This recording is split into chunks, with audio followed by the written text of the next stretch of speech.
Beyond the crown, unearthing the rugged beauty of Miss Universe Philippines 2026 delegate provinces. The spotlights fade and the applause dies down. Thousands of miles away from the polished floors of the pageant stage, the true story of the Miss Universe Philippines 2026 delegate provinces waits in the silence of jagged limestone cliffs and the heat of dormant volcanic craters. While the pageant focuses on grace and rhetoric, the actual regions these women call home hold a much grittier, more ancient power. We leave behind the gowns and microphones to hike into the untamed wild. This is where you find the soul of the islands, written in stone, soil, and sea. Beauty pageants often celebrate poise and articulation. These are valuable traits, but they offer only a glimpse of a place. The heart of any province isn't in a ballroom. It is in the difficult terrain that forced local ancestors to adapt, build, and thrive. When we look past the runway, we find a different kind of national pride. It is found in the dirt on a hiker's boots, the calluses on a fisher's hands, and the knowledge required to survive in steep, unforgiving areas. Geotourism provides a way to engage with these regions that respects their history, rather than just using them as backdrops for social media photos. In this country, rugged means more than just a lack of pavement. It describes a set of conditions that push the limits of human movement. We are talking about sharp, vertical limestone karsts that shred hiking gear, volcanic slopes covered in loose ash, and coastal cliffs battered by relentless Pacific winds. This topography acts as a gatekeeper. It keeps the crowds away, leaving the most incredible sights for those who are willing to earn the view. Whether you are traversing a mountain ridge or exploring a hidden sea cave, these environments demand respect and physical preparation. The limestone legacy, karsts and caving wonders.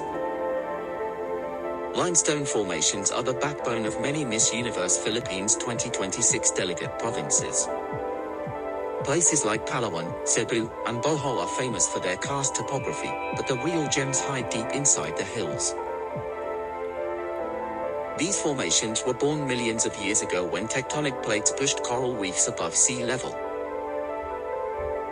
Rain and time then carved them into the spires and sinkholes we see today. Province spotlight, the karst capitals. In provinces like Palawan, the focus often stays on the beaches. However, the real work is happening inside the inland mountain chains. Many of these limestone ranges remain largely unmapped by casual tourists. To explore these ethically, you must hire local guides who know the cave systems intimately. Never touch the stalactites or stalagmites, they grow at an agonizingly slow pace. Leave nothing behind but footprints, and make sure your gear is clean to avoid bringing invasive species into these delicate biological zones. Ecological importance of Philippine karst systems. These limestone areas act as massive water filters for the islands. They are also home to specialized species that cannot live anywhere else. Some cave-dwelling insects and bats are endemic to single cave systems. When we visit, we need to understand that the darkness inside is not empty, it is a complex living room. Conservation groups often work with local communities to ensure that tourism revenue directly funds the protection of these species. Volcanic vistas, fire and fertile earth. Provinces with a volcanic history provide a stark contrast to the white limestone cliffs. The soil here is often dark, rich, and full of minerals. This makes these areas the food baskets of their respective regions. Life here moves to the rhythm of the mountain. The trail less traveled, climbing undeveloped peaks. Avoid the crowded peaks if you want a real experience. Look for the dormant cones in provinces that aren't on every hiking blog.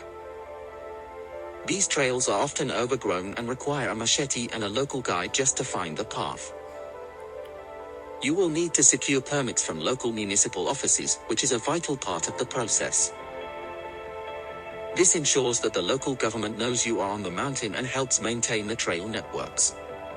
Geothermal energy and local livelihoods. Volcanic activity provides more than just a view. In many provinces, the heat beneath the surface powers local energy grids. It also influences local crops. You will often find specialized root crops, like particular varieties of taro or sweet potato, that grow only in volcanic ash soil.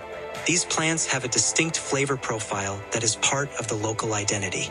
By buying produce from local farmers near these peaks, you support an industry that works in harmony with the Earth's heat. Preparing for high-altitude exploration ascending these peaks is hard work. The slopes are often steep, and the footing is loose due to volcanic scree. Wear high-traction boots and carry more water than you think you need. Always check the weather for shifts in barometric pressure, as mountain summits can turn dangerous in minutes. If the local guide says it is time to turn back, you turn back. Coastal frontiers.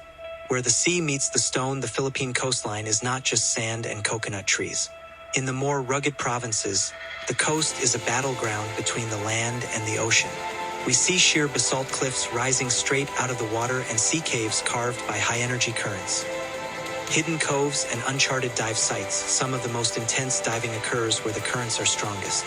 These drop-offs and underwater canyons attract massive schools of fish and apex predators. Only experienced divers should attempt these spots. The surge can be violent, and the depths change rapidly. You are not visiting a resort pool. You are entering a high-energy marine zone. Respect their fishing grounds and ask before taking photos, as this is their place of work.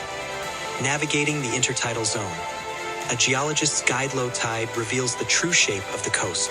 You can see the platforms of ancient uplifted coral and the rock pools that hold life in tiny, isolated worlds. Walk carefully on the wet rocks, as they can be razor sharp. Wear water shoes to protect your feet and to keep from slipping. This is the best time to see the geological history of the province.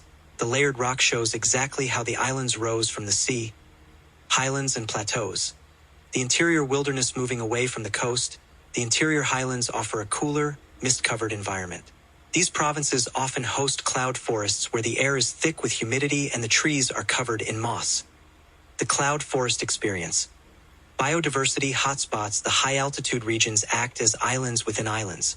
Because these areas are so isolated, they harbor unique flora and fauna found nowhere else on the planet.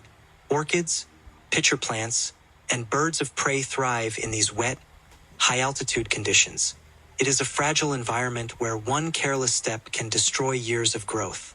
Stay on marked trails and keep a low profile to avoid disturbing the wildlife.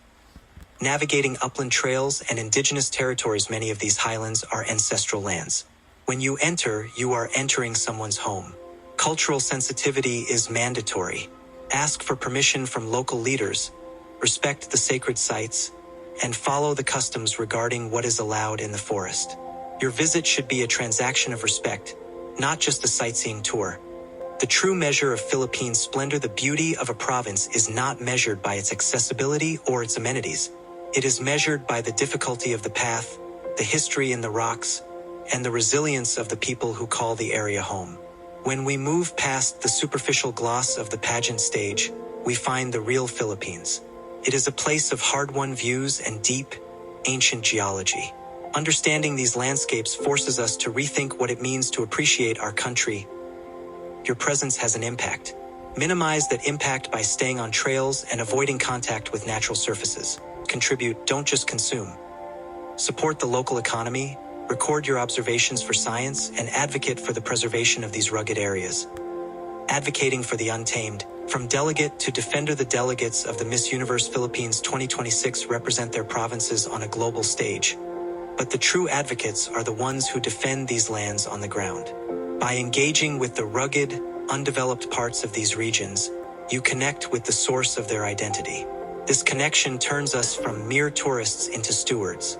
If we want these landscapes to remain part of our national identity, we must be the ones who hike them, map them, and protect them.